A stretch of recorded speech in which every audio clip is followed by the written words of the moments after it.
स्वयमेवात्मनात्मानं स्वयमेवात्मनात्मानं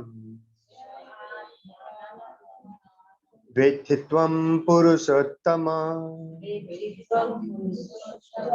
स्वयमेवात्मनात्मानं वेत्थि त्वं पुरुषोत्तम। स्वयमेवात्मनात्मानं वेत्थि त्वं पुरुषोत्तमम्। भूतभावन भूतेश देवदेव जगत्पते। स्वयमेवात्मनात्मानं वेत्थि त्वं पुरुषोत्तम। भूतभावन भूतेश देवदेव जगत्पते।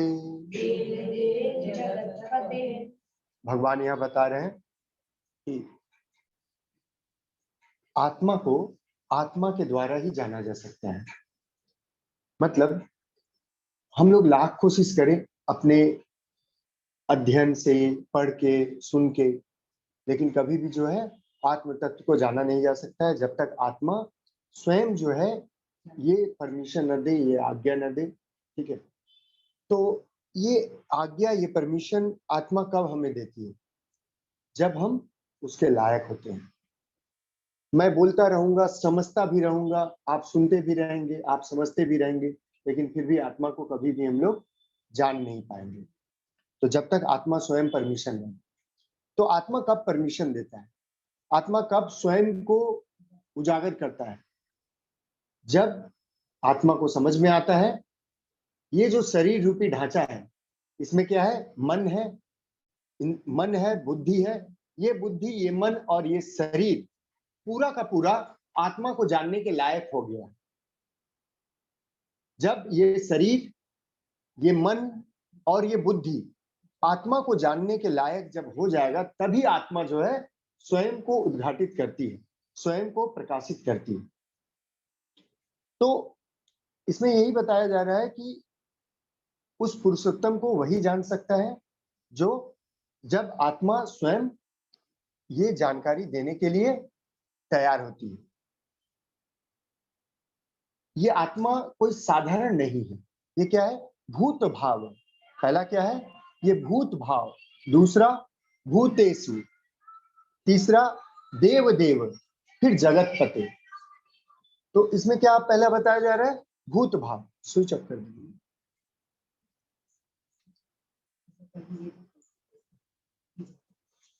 भूत भाव का मतलब क्या है? जितने भी पंचभूत हैं, चाहे हवा हो, अग्नि हो, फिर आकाश हो, इन सब का अपना एक भाव है, अपना एक भाव है, इमोशन है। ठीक है, वो भी इन सब वस्तुओं में जो भाव स्वरूप है वो भी कौन है? वही परमेश्वर ही है।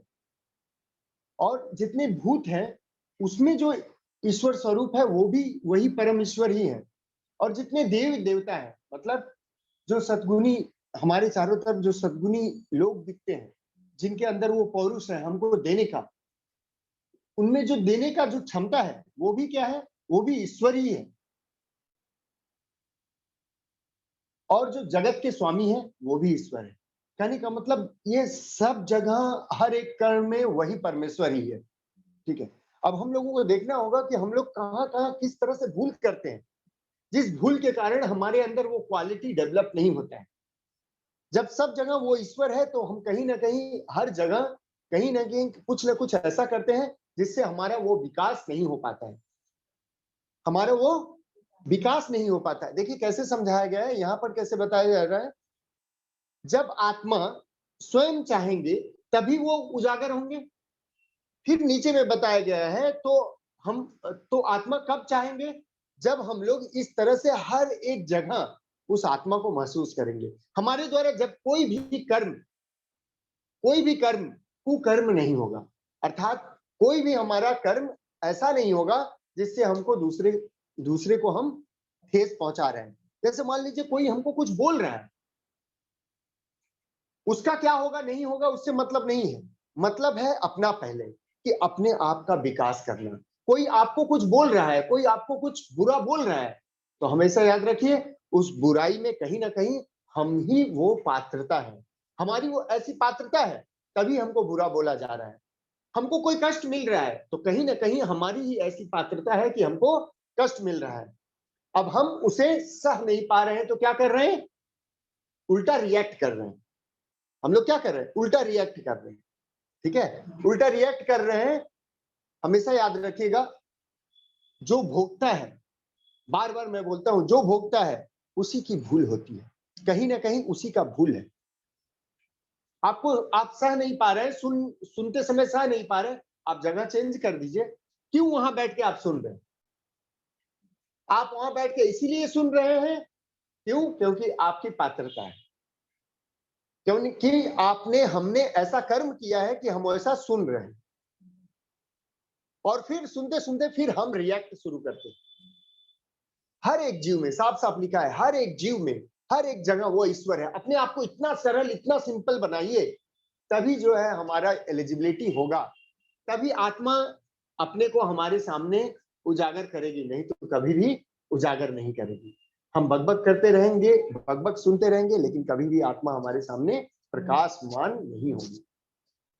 ठीक है, तो इस श्लोक में यही बताया जा रहा है, जो जगत के स्वामी है, जो हर देवों के देव हैं, सब कुछ है, ठीक है, वही आत्म स्वरूप ही है, वही आत्मा में है। लेकिन इनको इस तरह से हम तभी जान पाएंगे जब हम सरल हो जाएंगे, जब बहुत ही सरल हो जाएंगे। तो ये सरलता कब आएगी?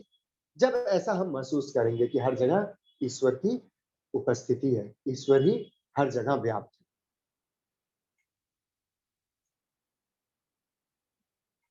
और बार बार कई सारा ईश्वर का नाम बताया गया है, भूत भावन, भूतेश, देव देव, जगतपति। क्यों इतना तरह से बताया जा रहा है? इतना तरह से इसीलिए बताया जा रहा है कि हर व्यक्ति के अंदर ये चीज है, वो किसी भी रूप में है। अगर कोई सद्गुणी व्यक्ति है उसमें भी है, तमोगुणी व्यक्ति है उसमें भी है। किसी का अवहेलना हमारे द्वारा नहीं हो, नहीं तो आत्मा कभी भी उजागर नहीं हो सकता है। ठीक है, ओके, किसी का कोई प्रश्न है यहाँ तक? पूछे। मान लीजिए कि किसी के घर में ही ऐसा परिस्थिति हो तो कहाँ जाएगा? परिस्थिति तो है, स्थिति चेंज करिए।